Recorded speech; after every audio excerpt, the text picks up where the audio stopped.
Today I wanted to share 3 reasons why I chose this Odoland fan to be part of my bug out camping gear. You just got to get prepared. I've had this little fan light for a while now and I've really liked it, so I wanted to share with you today. Just a full disclosure, this is not a sponsored video. I purchased this thing with my own money and I really liked it, and so I wanted to share with you. So you know there is an affiliate link to Amazon down below, so if you'd like to check it out, there is a link there for you to click in the description box. The number one reason why I chose this is that it has a rechargeable battery as part of its system.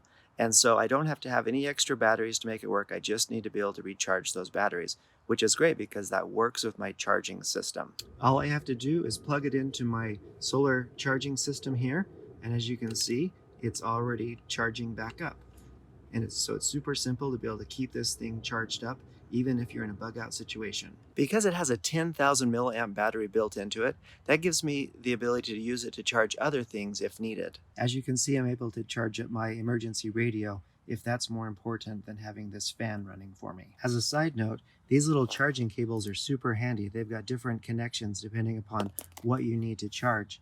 Great little prepping item to keep with your supplies. Although the fan isn't super strong, it does have 3 different settings, so you can have a low, a medium, and a high.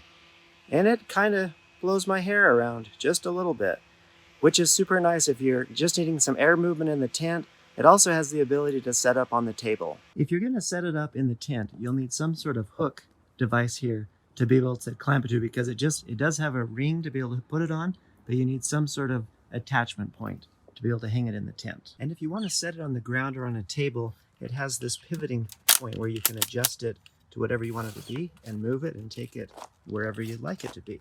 So that's pretty cool too. The other key feature on this fan light is the light, and it has 3 different settings. There's a low, a medium, and a high, which gives you plenty of light to be able to see what you're doing in the tent. If you are in the market for one of these little light fans, I hope that helped you. Once again, I'd like to thank you for your time, and may God bless you as you prepare every needful thing. Thank you.